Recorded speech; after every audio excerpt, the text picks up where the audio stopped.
ആറന്മുളയിൽ കയറിയ വെള്ളം ഇറങ്ങിക്കൊണ്ടിരിക്കുകയാണ്. വെള്ളം ഇറങ്ങിയ വീടുകളിൽ ഇന്ന് ക്ലീനിംഗ് തുടങ്ങും. ചുരുക്കം ഇടറോഡുകൾ ഒഴികെയുള്ള റോഡുകളിൽ നിന്ന് വെള്ളം പൂർണ്ണമായും ഇറങ്ങി. സ്വകാര്യ ബസ്സുകൾ പഴയതുപോലെ ഓടുന്നുണ്ട്. ഇന്നലെ ഉച്ചയ്ക്ക് ശേഷം കാര്യമായ മഴ പെയ്തിട്ടില്ല. പമ്പ, അച്ചൻകോവിൽ, കക്കാട്, കല്ലാറ് നദികൾ ജലനിരപ്പ് താഴ്ന്നു. തിരുവല്ലയിൽ താഴ്ന്ന പ്രദേശങ്ങളിൽ നിന്നും ഇതുവരെ വെള്ളം ഇറങ്ങിയിട്ടില്ല. ജില്ലയിൽ 158 ദുരിതാശ്വാസ ക്യാമ്പുകളിലായി 10,683 പേരാണ് കഴിയുന്നത്. റഹീസ് റഷീദുണ്ട് വിശദാംശങ്ങളുമായി. റഹീസ്, ആറന്മുളയിൽ ആശ്വാസകരമായ സാഹചര്യമാണ്. പലയിടത്തു നിന്നും വെള്ളം ഒഴിഞ്ഞു തുടങ്ങി. ഇനിയിപ്പോൾ ക്ലീനിംഗ് നടപടികളിലേക്കായിരിക്കും കടക്കുക. പക്ഷേ തിരുവല്ലയിലെ സാഹചര്യം അങ്ങനെയല്ല. ഇപ്പോഴും അവിടെ പലയിടങ്ങളിലും വെള്ളക്കെട്ട് രൂക്ഷമാണ്. മഴയുടെ ഒരു സാഹചര്യം നിലവിൽ എങ്ങനെയാണ്? ഗുഡ് മോർണിംഗ് ആര്യ, ശ്രുതി. ഇന്നലെ ഉച്ചയ്ക്ക് ശേഷം അങ്ങനെ ഒരു ശക്തമായ മഴ ഈ തിരുവല്ലയിലോ റാന്നിയിലോ അല്ലെങ്കിൽ ശബരിമല വനമേഖലയിലോ ഒന്നും പെയ്തിട്ടില്ല. ഇടയ്ക്കിടയ്ക്ക് മഴ പെയ്തിട്ടുണ്ട്. ഇപ്പോൾ തിരുവല്ലയിലും ഇടയ്ക്ക് വെളുപ്പിനെ കുറച്ച് മഴയുണ്ടായിരുന്നു. പക്ഷേ അതൊരു വലിയ മഴ എന്ന തരത്തിൽ പറയാനില്ലതാനും, പക്ഷെ ഒട്ടും പെയ്തില്ല എന്ന് പറയാതിരിക്കാനും പറ്റില്ല. അതുകൊണ്ട് ചെറിയ മഴകൾ മാത്രമാണുള്ളത്.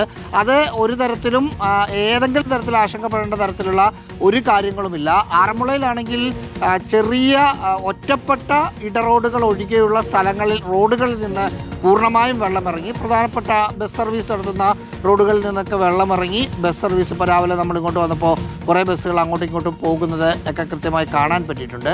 ഉൾപ്രദേശത്തേക്ക് പോകുമ്പോൾ ഇട റോഡുകളിൽ ചിലതിലൊക്കെ ഇപ്പോഴും വെള്ളമുണ്ട്. ഒരു ക്ലീനിങ് നടത്താൻ പറ്റുന്ന തരത്തിൽ വീടുകളിലേക്ക് വെള്ളം ഇറങ്ങി തുടങ്ങിയിട്ടുണ്ട്. നമ്മൾ പലരെയും രാവിലെ ഫോണിൽ വിളിച്ചപ്പോൾ ആ തരത്തിൽ ഇന്നലെ വൈകുന്നേരമൊക്കെ ആയപ്പോൾ ഒറ്റപ്പെട്ട വീടുകൾ മാത്രം വെള്ളം പൂർണ്ണമായി ഇറങ്ങിയിരുന്നു. പക്ഷേ ഇന്ന് രാവിലെ ആയപ്പോൾ അത്ര താഴ്ന്ന പ്രദേശങ്ങളിൽ ഒഴികെയുള്ള സ്ഥലങ്ങളിൽ നിന്നൊക്കെ വെള്ളം ഇറങ്ങി കഴിഞ്ഞിട്ടുണ്ട്. രാവിലെ മുതൽ ഇനി ക്ലീനിങ് പ്രവർത്തനങ്ങളിലേക്ക് കടക്കുകയും ചെയ്യും. നമ്മൾ നിൽക്കുന്നത് പമ്പയാറാണ്.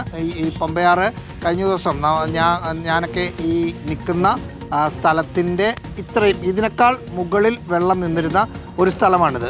ഇത് പമ്പ പള്ളിയോടം ഇടുന്ന സ്ഥലമാണ്. നമുക്ക് അതിനപ്പുറത്ത് നിന്ന് നമുക്ക് ഇവിടെ കാണാമായിരുന്നു. നമ്മൾ ആദ്യത്തെ ദിവസം ലൈവ് ചെയ്താണ്. ഈ പൊക്കത്തിൽ വെള്ളമുണ്ടായിരുന്ന ഒരു സ്ഥലമാണ്. അവിടെ പൂർണ്ണമായി, അവിടെ മാത്രമല്ല ബാക്കി എല്ലായിടത്തും വെള്ളം ഇറങ്ങി.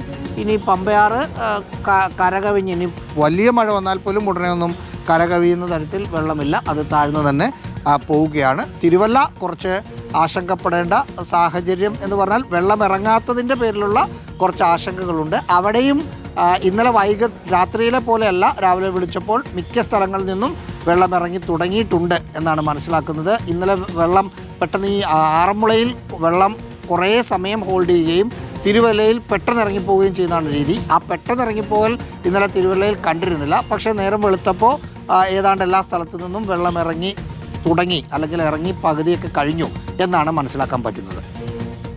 ശരി, റഹീസ് റഷീദാണ് വിശദാംശങ്ങൾ നൽകിയത്. ആറന്മുളയെയും തിരുവല്ലയെയും സാഹചര്യമാണ് വിശദീകരിച്ചത്.